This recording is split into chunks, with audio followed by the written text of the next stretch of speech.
Chapter 3, Notes Continued. Today we're going to look at absolute value. And I hope you've had a chance to look at absolute value in the past, but the symbols for absolute value are two vertical lines, okay? And then there'll be a value inside them. And the definition of an absolute value is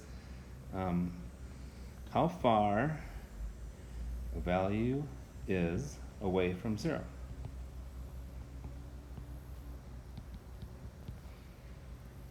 Okay, and you can think of it as it's a distance, okay?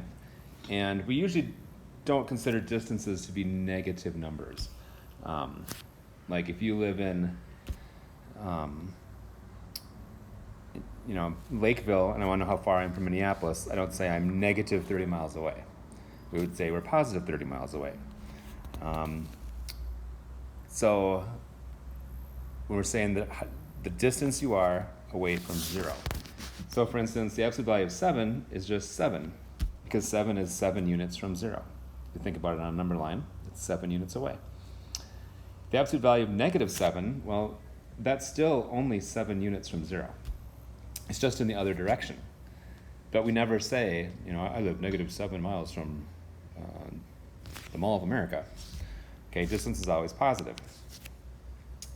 Now in the next example, you see there's a negative sign outside the absolute value of 8.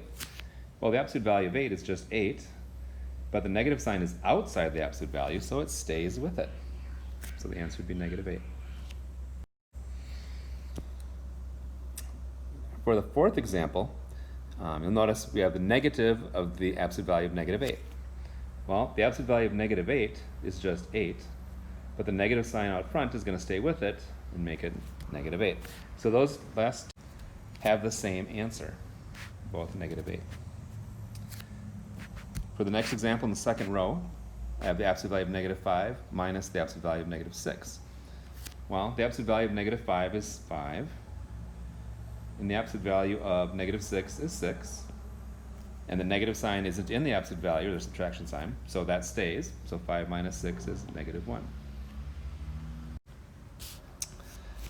For the next example, you'll see that the absolute value of -8 plus the absolute value of -9. Well, the absolute value of -8 is just 8, and the absolute value of -9 is just 9, and the 8 plus 9 is 17.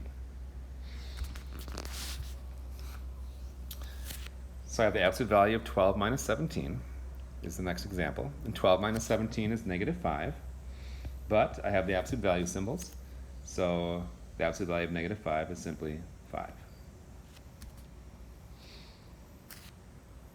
And then the next example, we're going to take care of the absolute value first. So it's 2 times the absolute value of -5, which is really 2 times 5. And I have 3 times the absolute value of -6, which is really 3 times 6. 2 times 5 is 10, 3 times 6 is 18, and then I'm going to subtract them, I get -8. So, anything in the absolute value symbols comes out positive. One of my teachers once told me, think of the absolute value like it's a shower, and anything that goes in there comes out clean. Even if you were clean to start with, you still come out clean. And I think that's a good way to think about it. That anything in the absolute value comes out positive. That doesn't mean that in an absolute value question, the answer itself can't be negative, because there could be negative signs that are outside of those absolute values. So good luck with absolute values.